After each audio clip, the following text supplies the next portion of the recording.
Guys, excited ako kumain ng gulay. Ba't ngayon may isang buong ampalaya? Hindi mo na binaak. Diyos ko, hindi mo lang binaak ang ampalayang ari. Isang buo nang nilagay.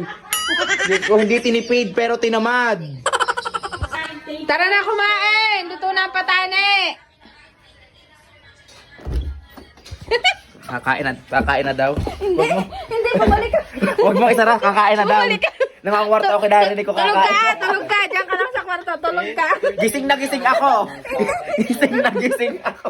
Tulog ka! Kukuha ko ng plato. Kukuha ako ng plato. Tulog ka! Tulog!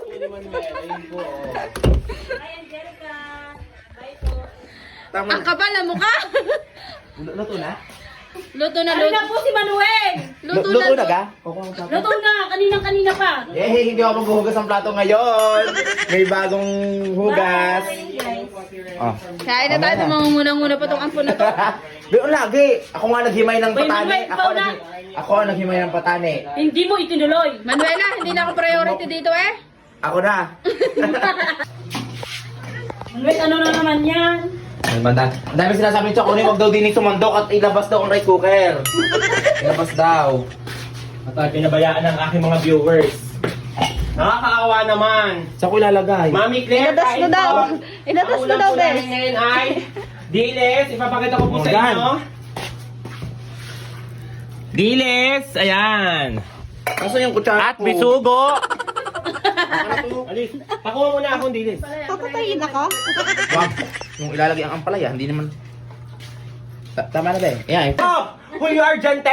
Lagi lang kuha ng Tama na. kutsara ko hindi natututuloy. Julio Argente? Oo eh. Tigilan mo ako, Julio. Julio? Ako? Julio?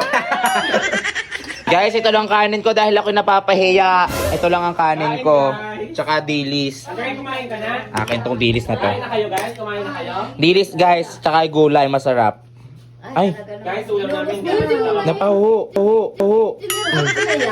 Dilis, nahuho. Basta ni Manuel ang dilis, hindi mo na lahat sa kanya.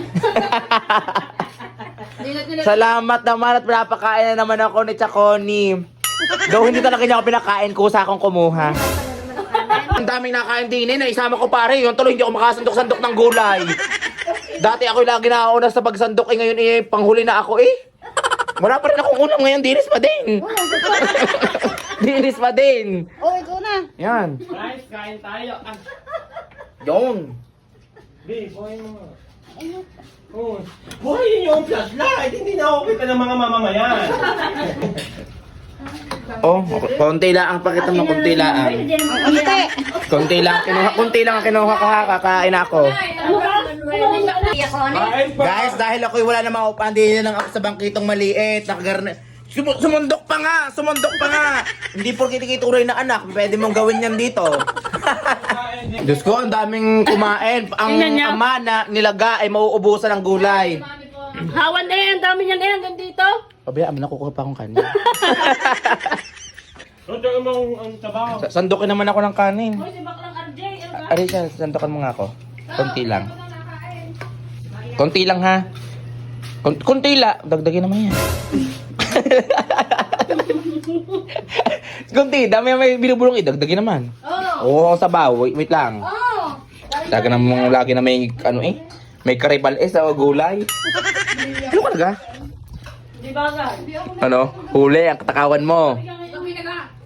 Tama na. Kanin. Pausa ng kanin. Pag si Manuel kagagalit lang ka na kulot. Guys, namumutan ako ng kanin. Wala ko may birthday yan. Sabaw lang naman ang kinukuha ko. Nangungutang na walang bayaran. Ayan yung ako po silang kalating kaban. Yan, dito ulit ako kakain sa aking pwesto. Tulungan daw kita mag- Ang sarap talaga pag nakikikain ka lang. Iba ang lasa. Babayaran daw ni Lola sa araw mo. Yung babayaran daw ko na. Ang sarap pag nakatipid sa bigas. Ay, Manuel, ano sabi ng yung inay pagka nakain ka dito? Wala siyang comment. Pili ko nagpapasalamat siya.